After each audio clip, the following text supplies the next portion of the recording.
viene, yo no.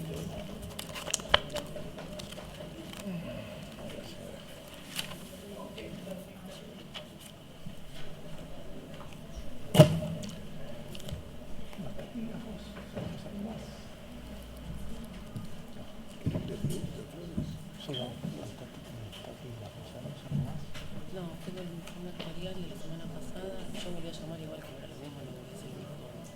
Está por salir ya a compras. Está terminando el proceso de licitación.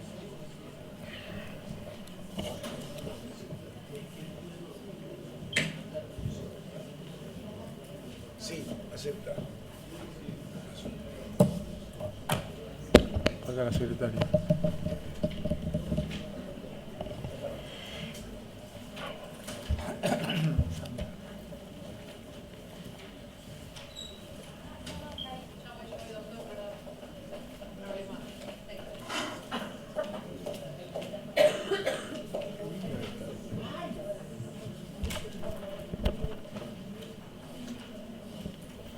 Buen día. Damos comienzo a la audiencia prevista para el día de la fecha en la causa 3622 y su acumulada 3623. Por favor, señora secretaria, informe las personas convocadas y las partes. Sí, señor presidente, se encuentran presentes en la sala la señora fiscal, la doctora Sosti, los doctores, el doctor Flores por la querella de Aixabona, el doctor Anichiarico por la Secretaría de Derechos Humanos de la Nación, el doctor Chichisola por la Secretaría de Derechos Humanos de la provincia y la doctora Michelena, el doctor Botindari como defensor, la doctora Rubianes de Lorenzo y el doctor Sevillano. Se encuentran presentes los imputados y también los imputados que se encuentran en Mar del Plata y en Tucumán. En este momento estamos teniendo comunicación también con el consulado argentino en Barcelona por los testigos Tolchinsky. De los testigos, ¿quiénes están presentes? De los testigos que están presentes, ninguno. Los Tolchinsky tampoco. Sí, los Tolchinsky en Barcelona sí. En relación a las policías que se iban a citar, que había pedido el Ministerio Público, le hago saber que la señora María Cristina Roina no responde en los mensajes que le lleva a la policía para notificarla. La señora María Cecilia Coitiño no vive más en el domicilio que tenemos, el RENAPER, desde hace 8 años, y la señora Blanca Rosa del Vigo llamó y dijo que se iba a hacer presente ante los estrados para declarar. Bien, gracias, doctora. Tenemos algunas cuestiones. Lo primero, de pedirle disculpas en líneas generales a todos. Otra vez la sala ha sido una inmundicia y los baños ni hablar. Escapa a nosotros a las previsiones que podemos hacer. Vamos a hacer el oficio correspondiente. Más no se puede hacer, lo lamento. Pero bueno, las excusas están dadas. Doctor Flores, tengo entendido que usted va a representar a la querella del doctor Yonto el día de la fecha porque se encuentra ausente por enfermedad. Gracias, doctor Flores. Tenemos las copias de la notificación del RENAPER. Ahí les acompaño a las partes la certificación de la defunción del señor Casucho a los efectos de que se expresen respecto de la aplicación del 336, primera parte. ¿Le tenemos copia para alcanzarles?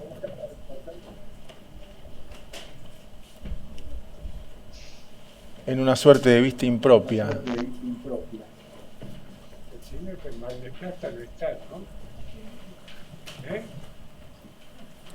¿Está ahí?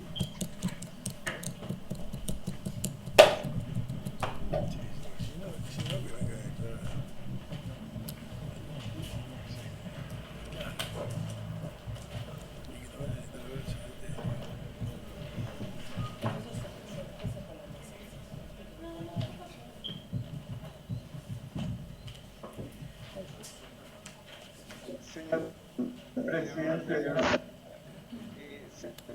Sería conveniente que apague el micrófono porque si no...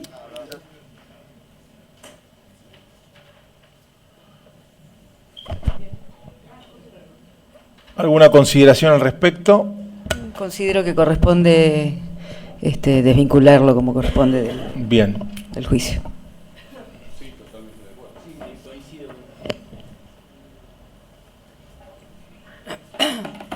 Sí, señor presidente. Doctora. Bien. Naturalmente, sí. Tenemos otro tema que es con los desistimientos de testigos que hubo, las proposiciones de desistimiento, pero para no tener a la gente en Barcelona, que incluso habían solicitado el tema del horario, vamos a dar comienzo Permiso, señor presidente. Sí. Voy a solicitar formalmente la dispensa de mis asistidos, tanto de los que se encuentran presentes en la sala, como aquellos también que están en la jurisdicción de Tucumán y de Mar del Plata. Bien, doctora. Doctor. También. Quedan dispensados los señores. Lo mismo la gente en Mar del Plata y en Tucumán. Les agradezco la amabilidad de siempre y les recuerdo el tema de la remisión del acta. Muchas gracias. Buen día.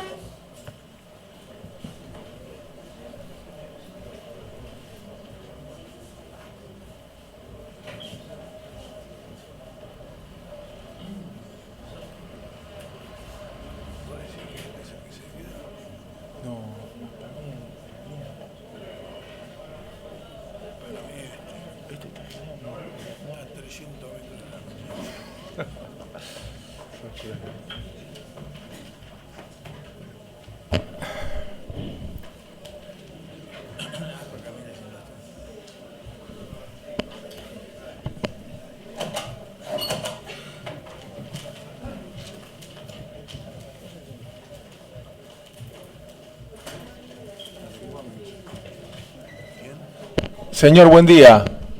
¿Me escucha? Buen día, presidente. Perfecto.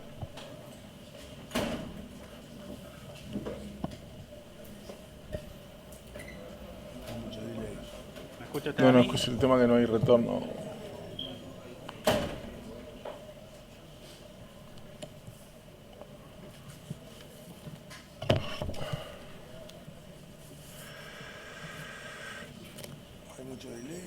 No hay sonido.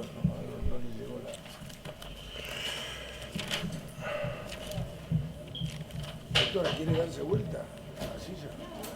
Sí. ¿Dónde está el monstruo que les ponga la silla al revés? No, tendrían que prender el otro televisor. Ahora le Ah, bueno. prenden aquel y... Estoy tratando de arreglar el otro problema. Entonces después...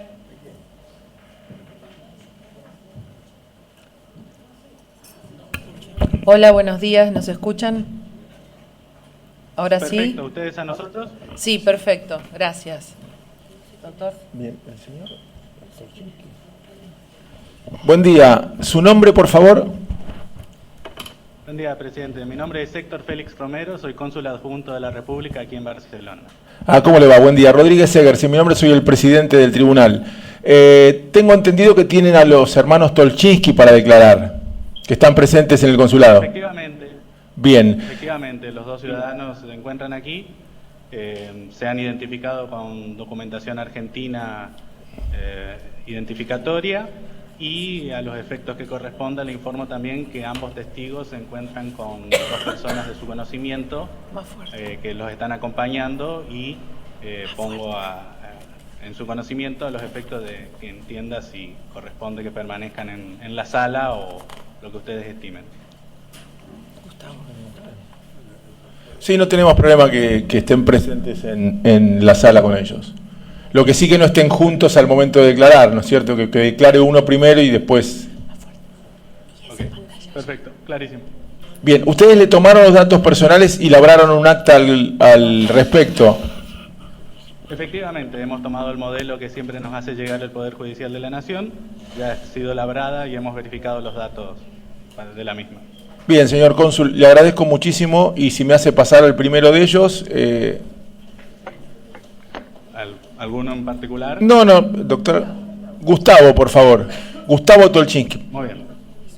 Perfecto, con él entonces. Bien.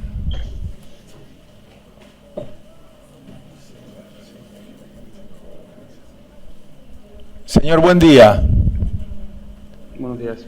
Lo primero que le voy a pedir es que, por un problema técnico, si se puede acercar bien al micrófono. Presumo que debe poder moverlo. Ahí está. Porque nosotros lo escuchamos bastante lejos. Le comento, lo hemos convocado, este es el Tribunal Oral Federal número 4 de San Martín, lo hemos convocado a... ¿Me escucha? ¿Me escucha? Ahora nos quedamos sin sonido. No, y él tampoco. Escucho correctamente. Ah, bien. Le cuento, este es el Tribunal Oral Federal número 4 de San Martín, lo hemos convocado en la causa 3622 y su acumulada 3623, a los efectos de que usted preste declaración testimonial, pues ha sido propuesto por la Fiscalía y las partes acusadoras. En razón de que usted es convocado como testigo, está obligado a manifestarse con la verdad. Si así no lo hiciere, incurriría en el delito de falso testimonio. El falso testimonio técnicamente es afirmar una falsedad, negar o callar la verdad en todo o en parte. La manifestación de la verdad se la vamos a tomar a través de una fórmula que es si jura o promete decir la verdad. Prometo. Bien. ¿Su nombre completo? Gustavo Andrés Tolchinsky Liesen. Bien. Ya aportó los datos personales ahí a la gente del consulado, me dijo el cónsul. Correcto. Bien, yo le voy a nombrar una serie de personas y usted me va a decir si las conoce, si no las conoce, o cualquier consideración al respecto. Raúl Muñoz, Jorge Apa, Roberto D'Ambrosi, Jorge Vano, Eduardo Ascheri, Luis Firpo, Alberto Sotomayor, Marcelo Cinto Curtó. ¿Conoce alguno de ellos? No tengo conocimiento de estas personas. Bien. Le recuerdo esto de hablar cerca del micrófono porque por momentos se pierde un poco su voz.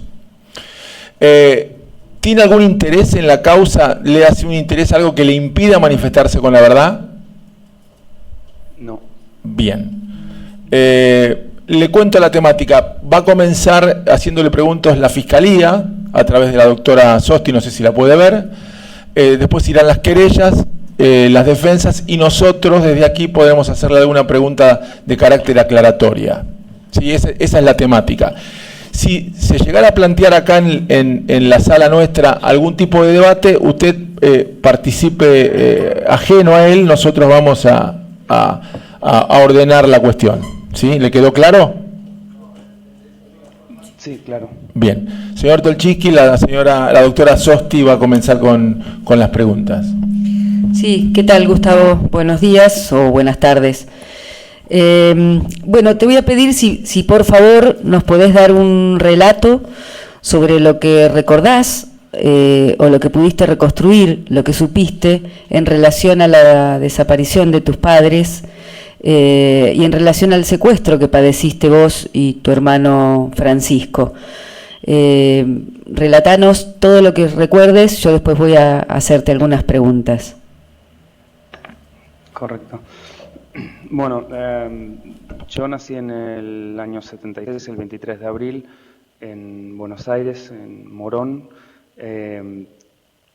No tengo más recuerdos que los que voy a explicar aquí ante el tribunal, que son básicamente, recuerdo muy ligeramente la imagen de mis padres, sobre todo la de mi padre, no en relación al momento del secuestro, sino al hecho de que tengo un recuerdo muy fugaz de mis padres. El recuerdo de mi padre es de una persona que estaba al lado de una motocicleta, estaba arreglándola y estaba con un olor a nafta bastante importante en el ambiente. Ese es el único recuerdo que yo puedo aportar de mi padre. De mi madre, desgraciadamente, no puedo aportar ningún recuerdo vívido. Lo que sí puedo explicar es que tengo un recuerdo bastante bastante recurrente y claro del momento de la entrada en el domicilio, el allanamiento, en el cual yo estoy en la cama contra la pared, debajo de una ventana, y a mi izquierda está la cuna de mi hermano Pancho, Francisco Tolchinsky, y en un momento se escucha bastante ruido en el exterior del domicilio y inmediatamente empieza a escucharse golpes en la puerta, una entrada en el domicilio, y veo a una imagen que creo que es mi madre entrando a recoger a Pancho de la cuna, y acto seguido ya no tengo un recuerdo claro de ese momento. Posteriormente mi recuerdo es estar en casa de mi abuela, el momento en el cual mi abuela nos pregunta a mí si queremos ir a vivir a casa de mis tíos en Israel, de Eduardo y Liliana en Israel. Teníamos unos con mis primos también. Después de esos conocimientos que puedo explicar en primera persona, puedo relatar un poco lo que he podido ir reconstruyendo a lo largo del tiempo, hablando con familiares y con conocidos, que es un poco lo que puedo aportar añadido al relato personal. Sí, una pregunta, ¿qué edad tenías vos en el momento del secuestro, este episodio que estás relatando? Este hecho, si los datos que me han explicado a partir de la información que pude ir consiguiendo, y que sé que también mi abuela Mina declaró en alguna ocasión, estos hechos suceden pues el 19-20 de octubre del 76. Yo tengo en ese momento 3 años y medio aproximadamente. ¿De qué año dijiste, perdón? Del año 1979. Bien. Comentaste que ibas a relatar ahora lo que vos pudiste reconstruir. Te voy a pedir que nos hables primero que nos digas el nombre de tu papá y de tu mamá, si conociste sobre su militancia, sobre, bueno, esto, lo que pudiste reconstruir.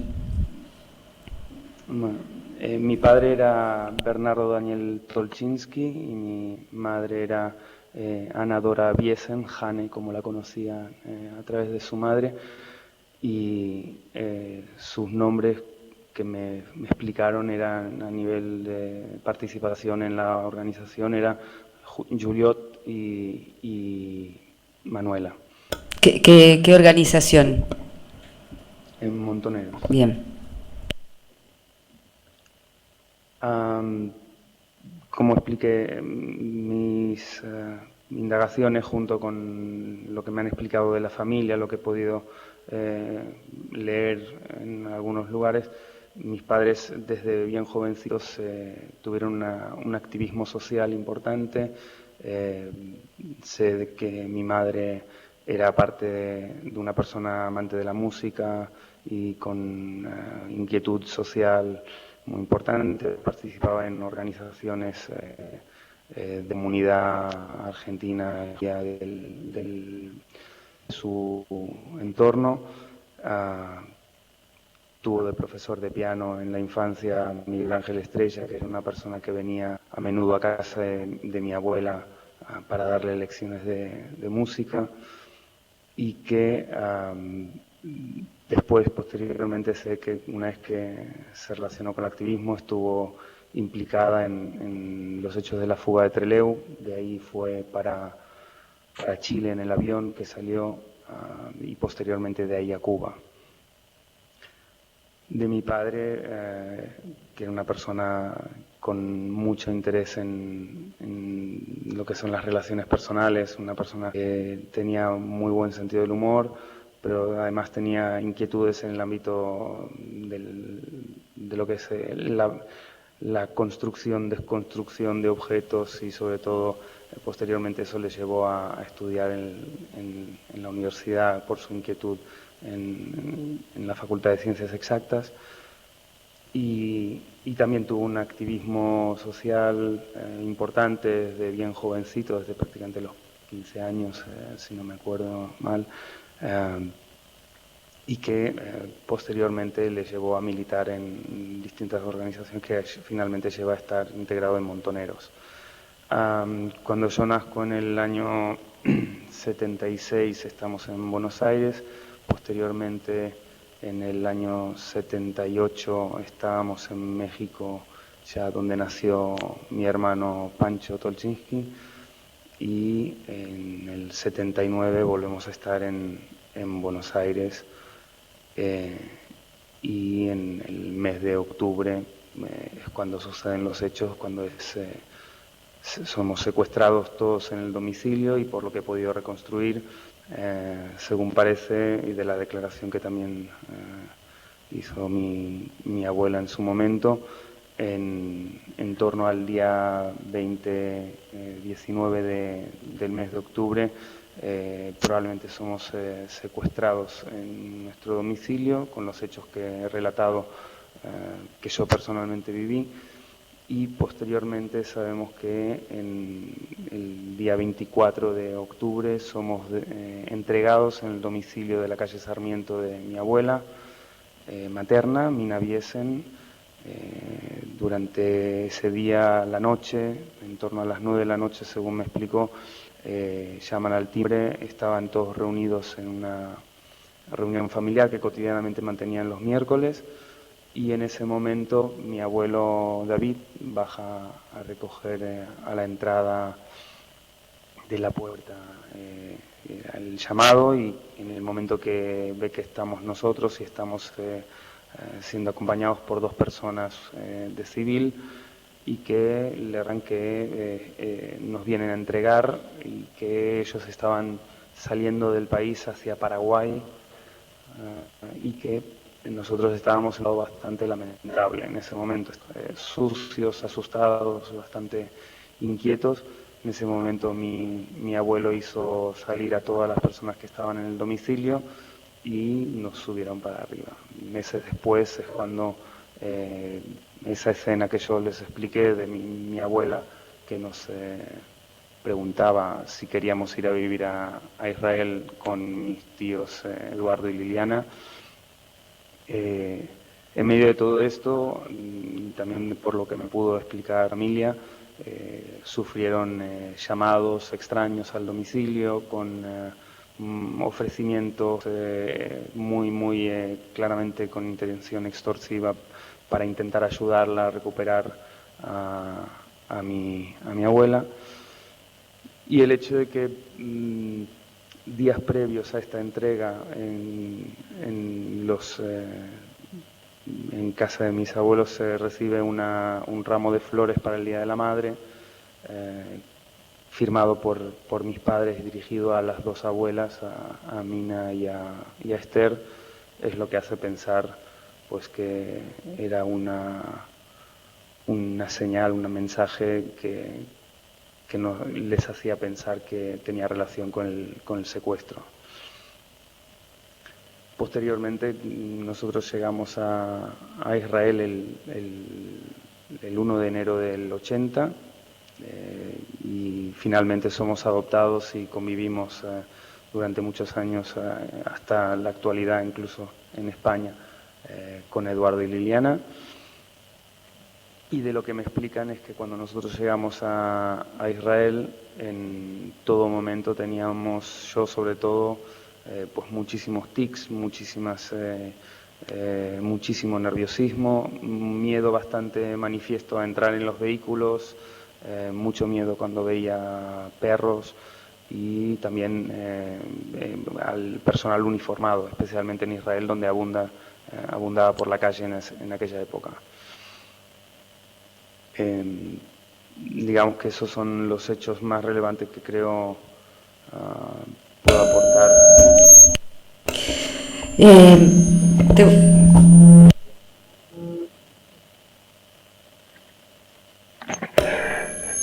Bueno, voy a intentar hacerte algunas preguntas si el micrófono me deja.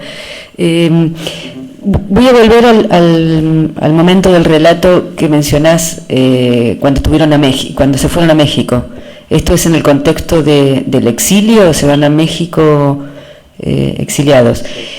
Y decís que vuelven en el 79. ¿Cómo pudiste reconstruir eso y si supiste aproximadamente en qué momento del 79?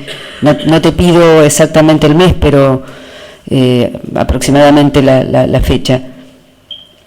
De alguna conversación con familiares que estaban en ese momento en Buenos Aires, tienen contacto con ellos en Buenos Aires durante su estancia en el 79. También algún relato de una amiga de mi madre con la cual pude tener alguna entrevista posterior, que me relató un encuentro en la calle y que además lo que me explicó en ese momento es que cuando la vio le hizo señales de que no se le acercara, de que tenía la percepción, tal como le explicaba esta amiga, de que la podían estar vigilando. ¿Vos supiste, pudiste reconstruir si ellos regresan al país en el contexto de la militancia? Y en ese caso, si te mencionaron o supiste qué tipo de militancia era esa, la del retorno. Bueno, me consta que estaban, de lo que me explica el entorno filial, que estaban en el tema de la contraofensiva y que posteriormente, de lo que pude saber del secuestro, y esto lo sé a través de mi tía Silvia Tolchinsky, es que estuvieron secuestrados en Campo de Mayo y que estuvieron ahí hasta bien avanzado el año 1980, dado que mi tía es secuestrada en el mes de septiembre de 1980 y que mantuvieron un carteo interno por de mensajeros que enviaban las cartas, que por lo tanto pudieron tener conocimiento, eran vivos mientras nosotros estábamos en Israel.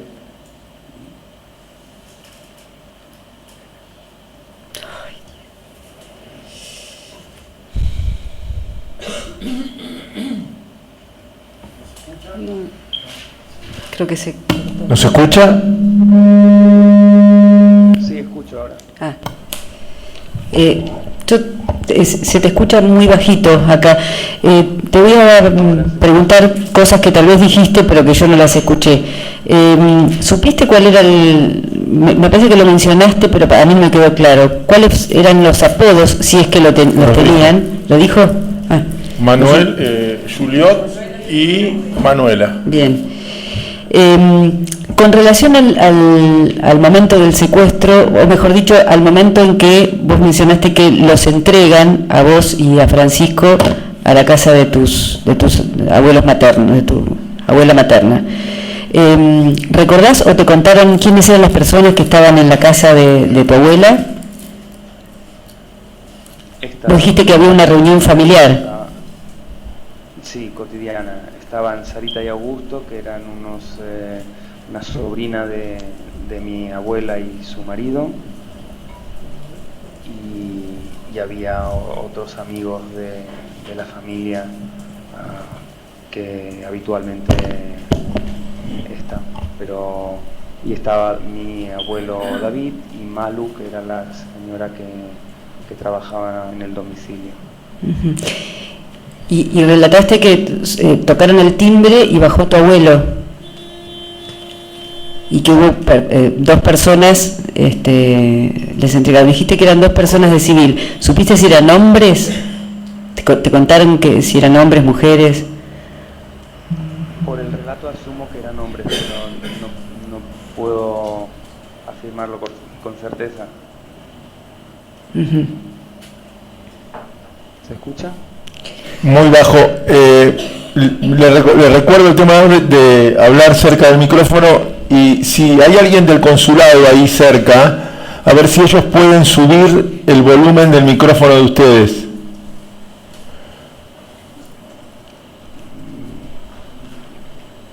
Yo más cerca del micrófono no. Ahí estamos.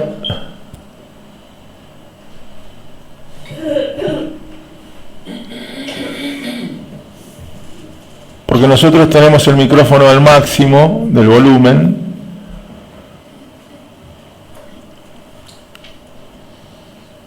A ver ahora.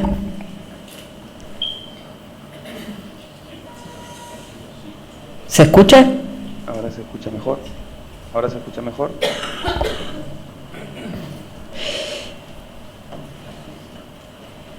¿Se escucha mejor? Un poquitito mejor. Vos mencionaste que días previos a que les entregaran, a que los llevaran a ustedes a la casa, tu abuela recibió, tus dos abuelas recibieron ramos de flores. No me quedó muy claro si estaban dedicados y por quién y qué texto tenían esas. Estaban dedicados tanto a mi abuela Mina como a mi abuela Esther, de parte de Dani y de Ana, firmado por ellos.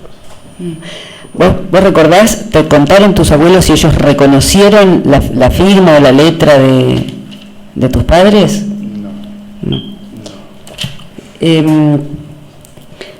Vos mencionaste que que después tus abuelos, finalmente ustedes van a vivir a Israel. ¿Cómo salieron del país? ¿Recordás eso? ¿Supiste cómo fue?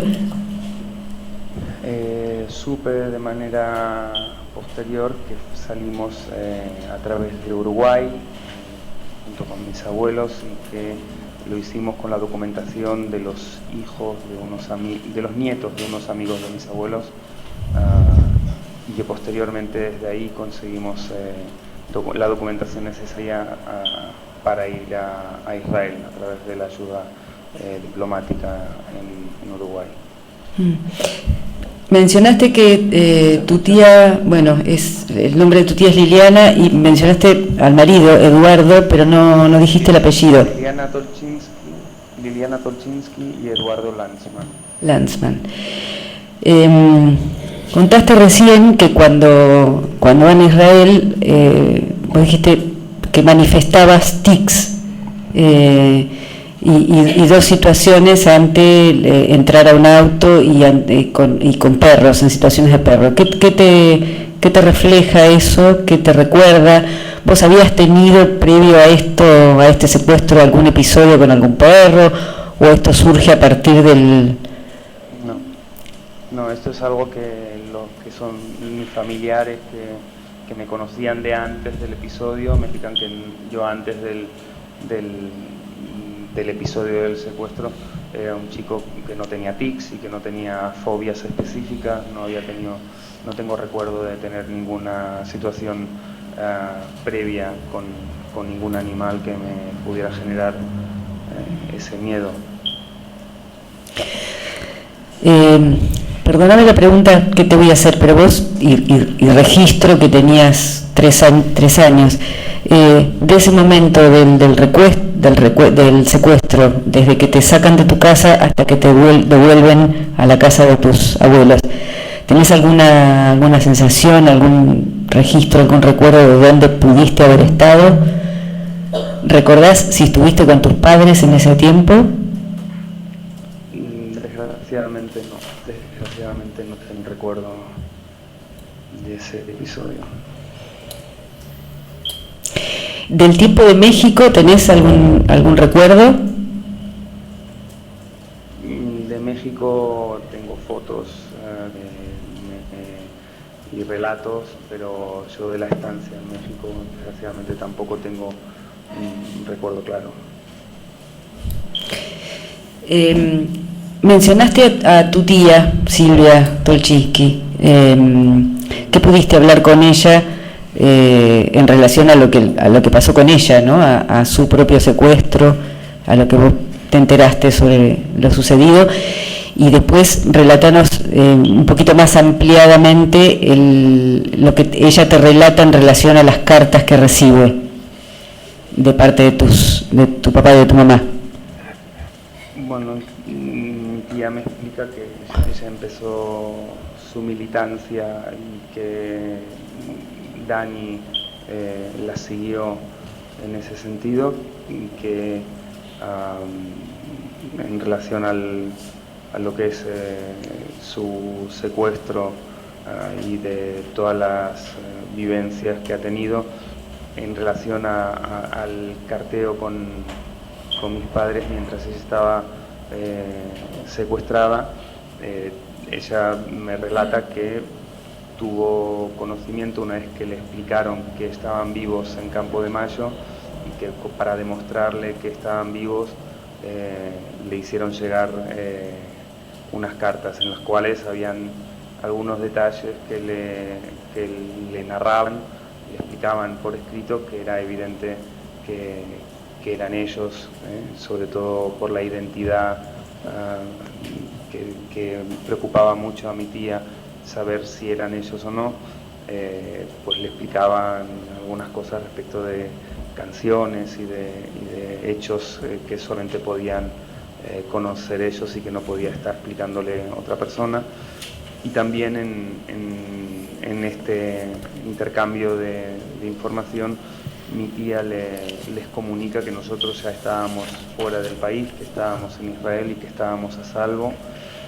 Y me consta, por lo que me explicó mi tía Silvia, de que eso alivió enormemente a mis padres, saber que estábamos fuera de peligro. Esto fue, recordanos el mes o aproximadamente en qué momento tu tía recibe. Mi tía la secuestran en el septiembre del 80 y es entre esa fecha y la muerte, asesinato de mis padres. No puedo especificar, no tengo ningún dato que me pueda dar una fecha exacta.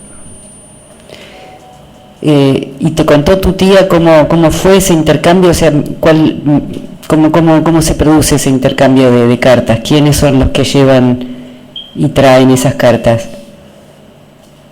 Bueno, personas que la tienen cautiva, que la tienen secuestrada, son las que se dedican a enviar el mensaje y viceversa, pero eso es lo más que puedo explicar de esto.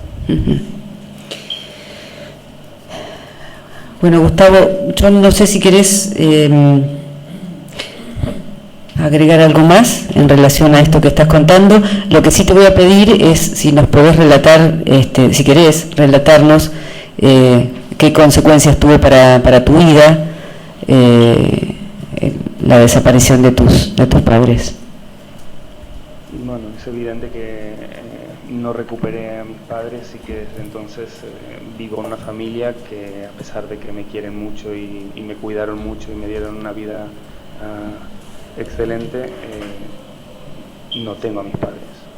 No sé cómo hubiesen sido, cómo hubiera sido mi vida y cómo hubiera evolucionado como persona, con lo cual no conozco a esa persona que hubiese sido de no haber sido por haber sido secuestrados y asesinados. Aparte de eso, el hecho de que el sufrimiento de un chico de apenas 3 años y medio durante la primera etapa de mi vida fue constante desde el punto de vista de no solamente los miedos y las fobias que pudiera tener como consecuencia de un hecho traumático, sino del desasosiego de ser consciente de que para los padres y de que no los encontrás por demás, no tenés ninguna constancia física de dónde están y que todos son rumores, suposiciones y hechos no probados. Y a efectos de cuánto tiempo dura esto, pues dura hasta la actualidad, pero es evidente que la primera fase de la infancia fue muy difícil, hasta que incluso en el año 88 venimos a vivir a Barcelona. Inconscientemente, cuando iba en el transporte público, no podía evitar pensar que parejas que presumiblemente podían tener la edad de mis padres y que si hipotéticamente hubiesen sobrevivido, podrían estar vigilando, mirando cómo estoy, pero no queriendo intervenir en mi vida, asumiendo que ya estaba yendo bien.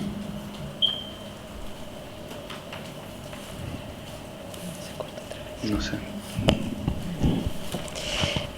Recordanos qué edad tenían tus padres en el momento del secuestro. En el momento del secuestro tenían 29 y 30 años. Mi padre, Dani, tenía 29 y Ana era un año mayor. Y otra pregunta que me olvidé de hacerte. ¿Supiste en dónde vivieron cuando retornaron al país? O sea, ¿dónde estaba la casa del momento del secuestro? ¿La zona aproximadamente? Me consta que era en la zona oeste de la ciudad de Buenos Aires, pero no sé exactamente dónde era. De hecho, algunos familiares me explicaban que en una época, no me especificaron cuándo, para ir a verlos iban con los ojos vendados. ¿Para ir a verlos? No escuché. Cuando los iban a buscar y iban a buscarlos para encontrarse, en alguna ocasión los llevaron con los ojos vendados, para que no supieran exactamente dónde quedaba la casa. Bueno, Gustavo, yo no tengo más preguntas para hacerte, te agradezco tu testimonio. Señor Tonchinsky, una pregunta quería hacerle. Usted refirió que el día 24 de octubre los entregan a usted y a su hermano en la casa de sus abuelos. ¿Hasta ese momento sus abuelos tenían conocimiento del secuestro? ¿O se enteran cuando ustedes lo llevan?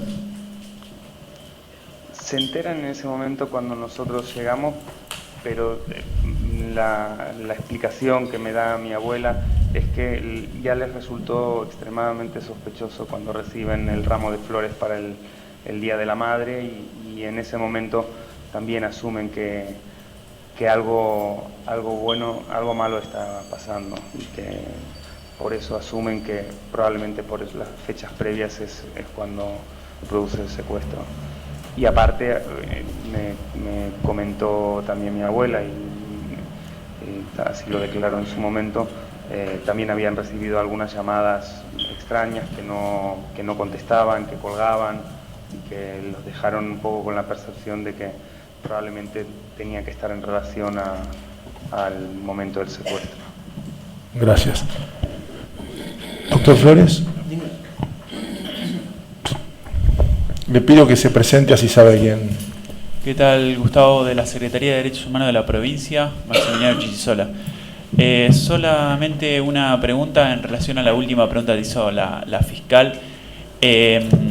Sobre la zona, dijiste zona oeste, en la zona que volvieron a asentarse después del retorno al país. Si sabés o si pudiste reconstruir, primero si en esa vivienda estaban solamente ustedes, su grupo familiar, o compartían la vivienda con alguien más. No tengo recuerdo de eso.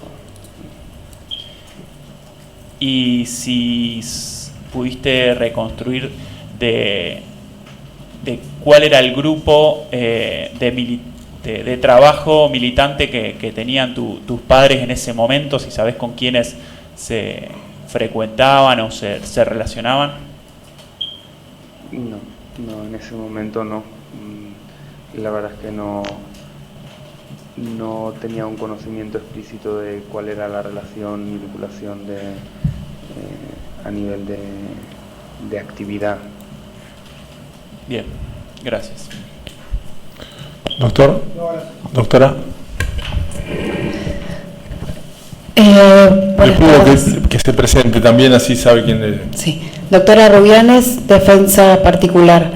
Le hago una consulta. Usted dijo que sus abuelos no sabían del secuestro y que les llamó la atención la recepción del ramo de flores y los llamados que tuvieron extraños. ¿Intentaron, y esta es la pregunta, intentaron de algún modo contactarse con sus padres, saber si había pasado algo, si había sucedido algo? No me me consta que hayan conseguido contactar con ellos en ese periodo. Gracias, no tengo más preguntas. ¿Alguna pregunta más? Señor Tolchinsky, su testimonio ha finalizado, así que lo liberamos en este momento de la carga de prestar declaración testimonial. Gracias.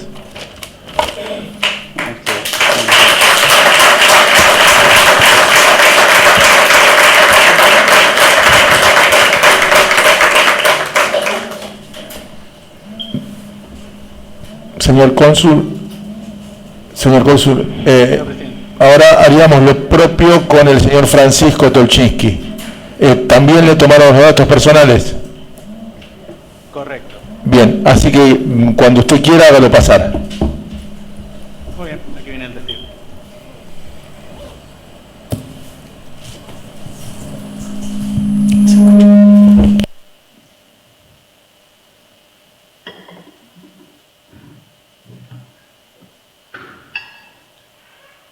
Hola, buenos días. Señor, buen día, o buenas tardes para usted. Bueno, buenas tardes y buenos días.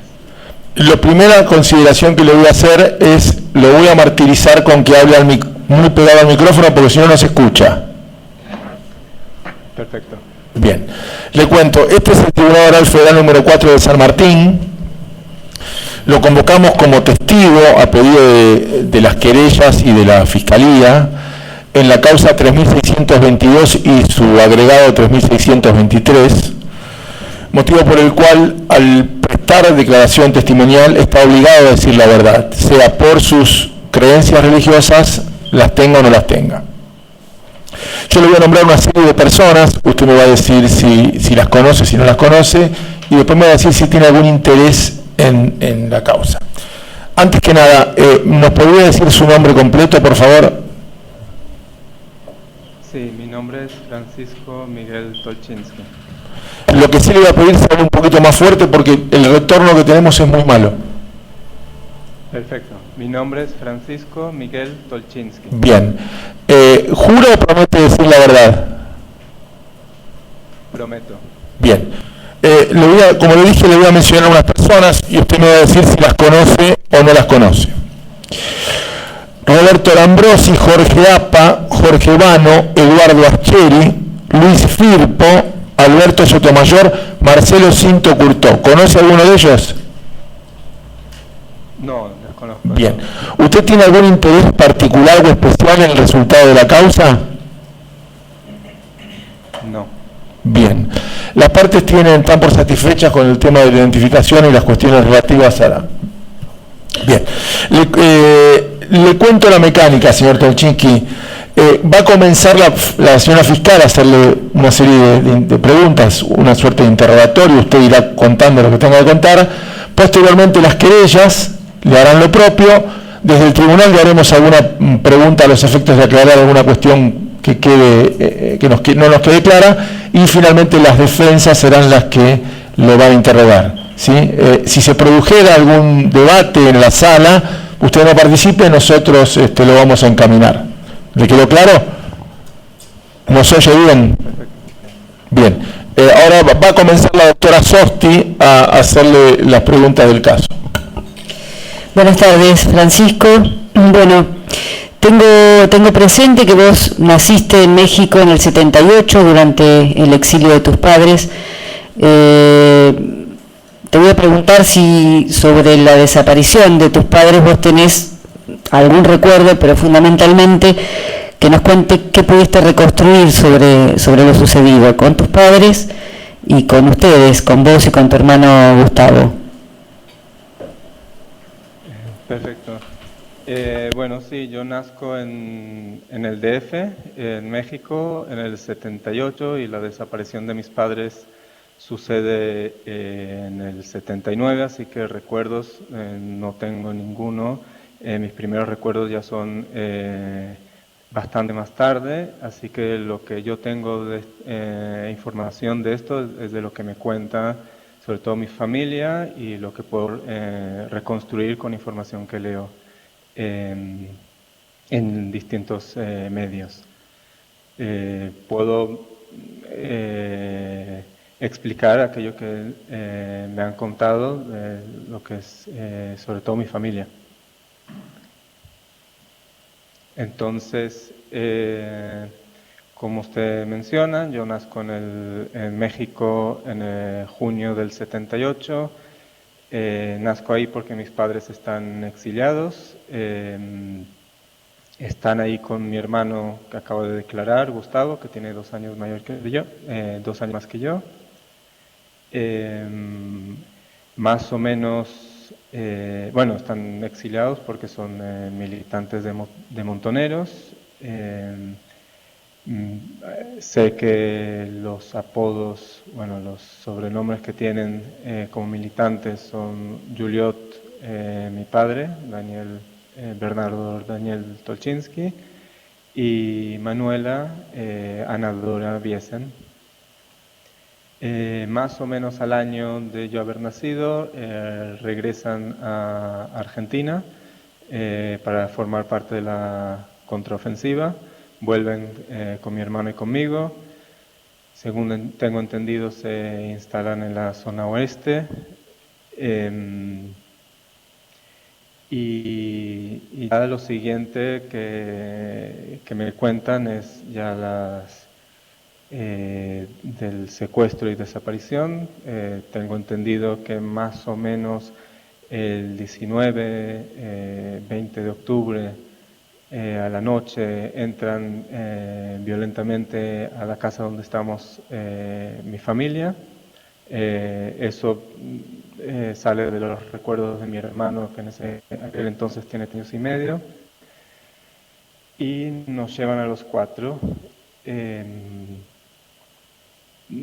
Eso concuerda con que para el Día de la Madre, mi abuela materna, Mina Miklavsky, recibe un ramo de flores para el Día de la Madre, dirigido a ella y a mi abuela paterna, Esther Bredman. Y digamos que más que dar la sensación de que mis padres están a buen recaudo, para mi abuela es un mensaje que llega de una manera siniestra y según me comenta era una estrategia que utilizaban los militares para dar la sensación a la familia que los, en este caso secuestrados, continuaban su vida habitual. A los cuantos días, exactamente no sé, pero porque no sabemos exactamente el día de la desaparición, según tengo entendido 19 o 20 de octubre, pero lo que sí sabemos es que el 24 de octubre a la noche 2 hombres vestidos de civil nos entregan a mi hermano y a mí en la casa de mis abuelos maternos, que en ese momento viven, creo que en la calle de Sarmiento, al 4200, algo así, en Capital. Saben la fecha porque justo cae un miércoles que mi abuela, mis abuelos tenían la costumbre, el hábito de tener una cena familiar los miércoles y justo coincide que llegan ese miércoles a la noche, tocan el timbre, mi abuelo baja para ver quién son y ahí encuentra que estamos mi hermano y yo. Digamos que lo destacable de cómo estamos mi hermano y yo es que estamos particularmente sucios, lo cual llama la atención porque según me cuentan, mis padres eran particularmente prolijos y nos tenían a nosotros bastante limpios y organizados, entonces como que llamaba mucho la atención que estábamos sucios. Los hombres de civil le cuentan a mi abuelo que son compañeros de mis padres y que mis padres tuvieron que huir a Paraguay, lo cual ni mi abuelo, ni mi abuela, ni el entorno de la familia lo tomó como verdad, porque justamente en Paraguay había había un régimen militar. Bueno, de ahí Disculpame lo siguiente, un segundito, Francisco, sí. perdón, no te escuché lo último que dijiste. O sea, tu abuelo se encuentran con estas dos personas y hiciste una referencia recién que no te escuché. Listo. Que le comentan que ellos son compañeros de mis padres y que mis padres han tenido que salir huyendo a Paraguay. Mi abuelo, ni tampoco mi abuela, ni los familiares que estaban en la casa creen en esta versión, entre otras muchas cosas, porque en Paraguay en ese momento hay un régimen militar y no parece la huida más sensata. Lo siguiente que me cuentan, bueno, hay todo un proceso en el cual mi hermano y yo quedamos al cuidado de mis abuelos maternos. Está obviamente la angustia de mi abuela ante esta situación y aparentemente cuenta mi abuela que en esa época recibía frecuentes llamadas nocturnas con carácter de extorsión en relación a su hija. Y a los meses, creo que 2 meses o así, deciden llevarnos a Israel, donde están mis tíos, la hermana mayor de mi padre, que se llama Liliana Tolchinsky. Ellos ya estaban ahí desde el 76, porque también se habían exiliado de la Argentina, vivían en Israel y parecía una buena opción llevarnos a mi hermano y a mí con ellos, bajo su cuidado. Logran salir vía Uruguay a llevarnos hasta Israel, donde llegamos el 1 de enero de 1980, y ya con el tiempo y sin tener noticia alguna de mis padres, mis tíos nos adoptan a mi hermano y a mí. Más adelante conozco por declaraciones y también por hablar con mi tía Silvia Tolchinsky que mis padres seguían vivos después del secuestro por un intercambio de cartas que hace mi tía, que también había ido a Buenos Aires para tomar parte de la contraofensiva. El 9 de septiembre, según tengo entendido, la secuestran a ella, la llevan a cercanías de Campo de Mayo y mientras está secuestrada le permiten intercambiar unas cuantas cartas con mis padres. Y digamos que la preocupación principal de mis padres era nuestro bienestar. Ella logra comunicarles que estamos en Israel, con lo cual ellos parecen estar bastante más tranquilos. Y nada, esto es todo lo que puedo reconstruir desde lo que es mi experiencia y sobre todo hablar desde las conversaciones que tengo con familiares. Bien, ¿recordás cuando ustedes finalmente van a Israel? Tenés presente, vos eras muy chiquito en ese momento, pero tenés presente en el caso de tu hermano cuál era el estado emocional de Gustavo.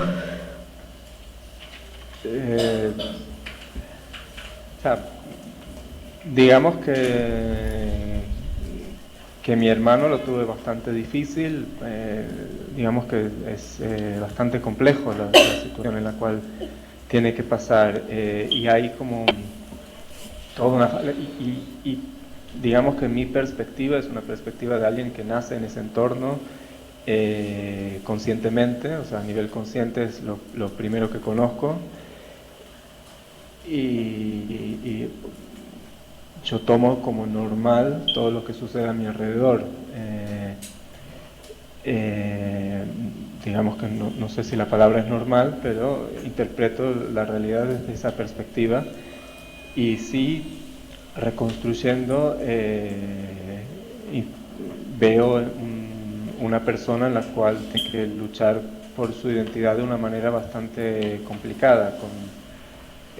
Digamos que las familias en sí son complejas. Cuando sumas una familia que está exiliada con 3 hijos y de repente aparecen 2 que con todo el cariño del mundo los acogen, pero no es fácil, y uno de ellos recuerda la desaparición de sus padres y tiene que hacerse un hueco en esa nueva familia que no es planeada la adopción, pues no es una situación nada fácil, y mi hermano en toda esa fase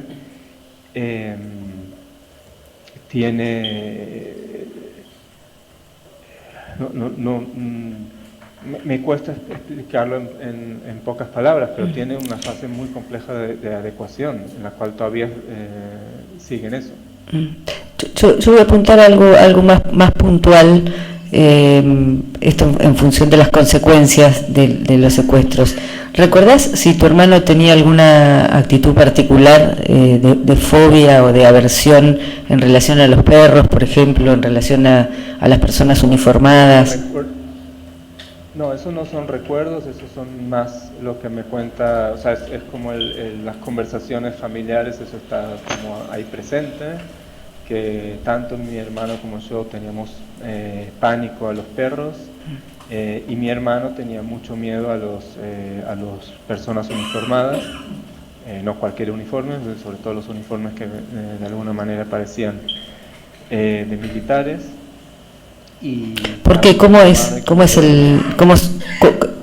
determinas la diferencia entre un uniforme militar y otro que no lo sea? ¿Qué característica tenía en Israel ese uniforme? Bueno, en Israel le puedo decir cómo veo los uniformes, no como mi hermano, o sea, son uniformes verdes. Para que mi experiencia y la de él es bastante distinta. Bien. Por otro lado, también me cuentan que para meternos en coches era difícil porque también nos generaba bastante estrés. Meternos en coches, y también me cuentan que por las noches yo tenía muchos problemas para dormir, o dicho de otra manera, ellos tenían muchos problemas para hacerme dormir, como se puede ver. Bueno, también está que mi hermano tenía muchos tics, sigue teniendo tics, y me cuentan que de chiquito no los tenía.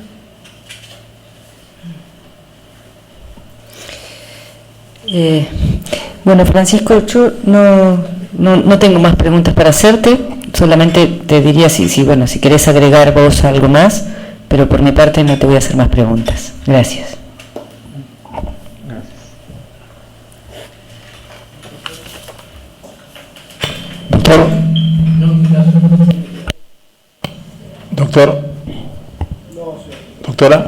Doctor, señor Tonchiki, bueno, siendo esto así, su testimonio ha finalizado. Le agradecemos la comparecencia y ya quedo en contacto con el señor cónsul.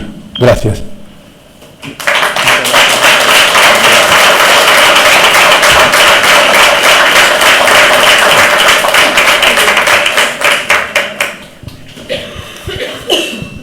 Cónsul, muchísimas gracias por su atención y seguimos comunicándonos a los efectos de la remisión de las actas correspondientes. Muchas gracias. No hay de qué, un placer. Buen día para todos. Gracias.